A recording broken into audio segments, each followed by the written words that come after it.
I'm 27 years old and my girlfriend Tessa is 25. We've been dating for just over a year, and up until recently, I honestly thought she was the one. She made me feel safe in ways I hadn't felt in years. I'd been cheated on before, twice, actually. The kind of heartbreak that leaves scars. But with Tessa, it felt different. She was attentive, kind, full of energy, and most of all, she made me believe I could trust again. We laughed a lot. Had lazy Sundays watching movies. Took weekend road trips. She met my family. I met hers. I was already saving up for a ring. But all of that started to crumble, the day she told me her ex had reached out. It was a Tuesday night. We were at my place eating takeout and binge-watching Netflix. She got a notification on her phone. She smiled at it a little too long. I glanced at her. "Who's that?" I asked casually. She hesitated. That pause, it was small, but I caught it. "Oh, it's Liam," she said finally. "My ex. From college." I froze for a second but tried to play it cool. "Oh, okay." She quickly added, "He just wanted to check in. Said he saw something that reminded him of me and figured he'd say hi." I nodded slowly, forcing a smile, but something about the way she said it. I don't know, it didn't sit right. A part of me wanted to let it go. I didn't want to be that insecure boyfriend who couldn't handle his partner having male friends, let alone exes. But then it started happening more. A few days later, she mentioned, "Liam sent me this hilarious meme today." Then, I ran into Liam at Starbucks. Totally random, but we chatted for a bit. Another time, Liam's dog is sick. I texted to check on him. Each time, my stomach twisted a little tighter. I brought it up one night.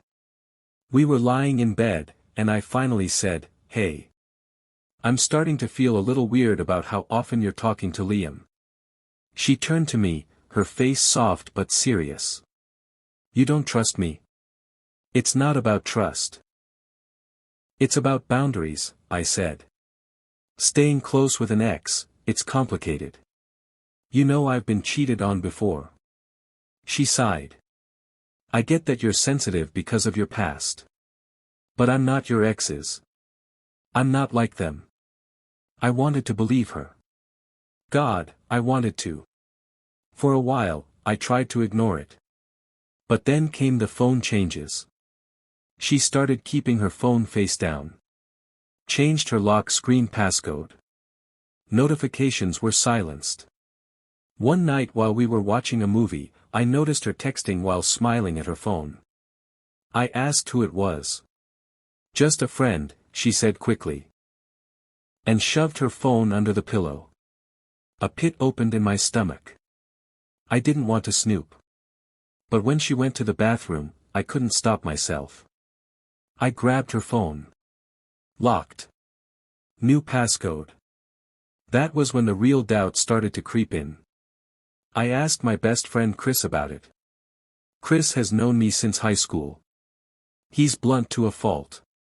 "Dude, she's hiding stuff. Period.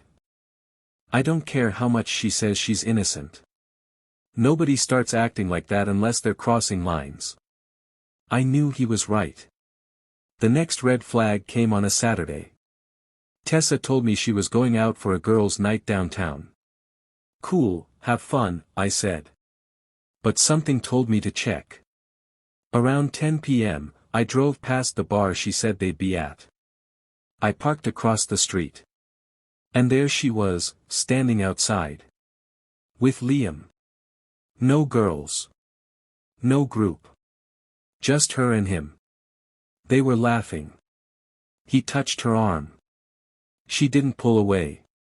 Then he leaned in, kissed her on the cheek, and she smiled. I froze. My chest felt tight. My hands started shaking on the steering wheel. I drove away. I didn't confront her that night. I needed time to process. The next day, I went on Instagram. Found Liam's profile. Public. Scrolled through his latest posts. And there it was. A photo from that night. Caption: some people are just hard to forget. She had liked the post. That broke me. I took a screenshot. Waited till she came over that night. We were eating dinner when I brought it up. So, how was girls' night? I asked. She froze. It was fun, she said a little too quickly. I pulled out my phone and showed her the screenshot. Her face turned white. Are you spying on me now? She snapped. I wouldn't have to if you weren't lying to me, I said, my voice low. Tears welled up in her eyes. It's not what you think. We just talked. He kissed me on the cheek, that's all. I didn't kiss him back. But you told me you were out with friends. You hid this. Why? She broke down crying. Because I knew you'd freak out.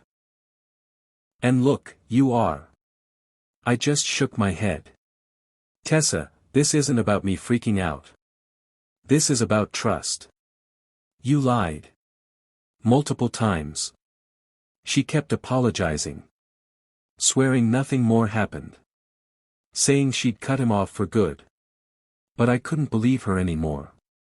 I told her I needed space. That night I barely slept. My mind replayed every lie, every deflection, every time she made me feel crazy for being uncomfortable. The next day, Chris showed up at my place with beers. We sat on my porch and I vented for hours. You know what she's doing, right? Chris said. I nodded. She's gaslighting me.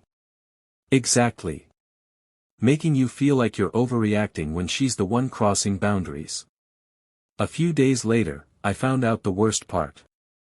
I bumped into one of her friends, Anna, at the grocery store. Anna and I always got along. She pulled me aside and said quietly, "Hey. I don't want to get involved, but you should know, this wasn't the first time she's met up with him."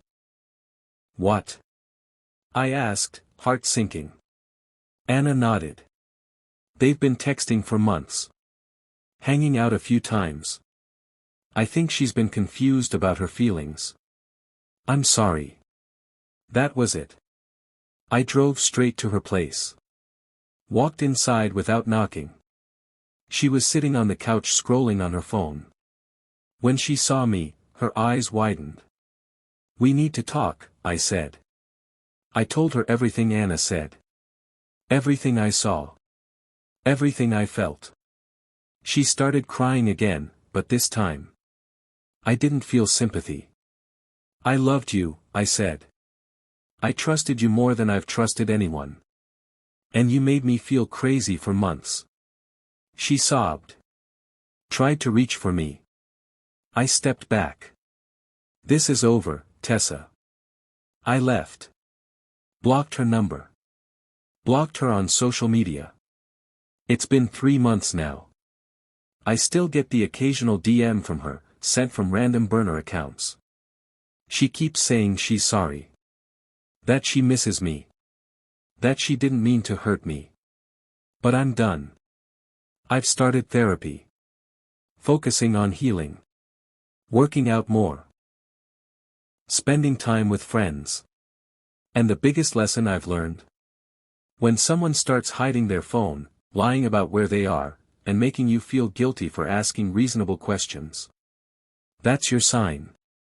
You're not crazy. You're seeing the truth, even if they won't admit it. I don't regret walking away.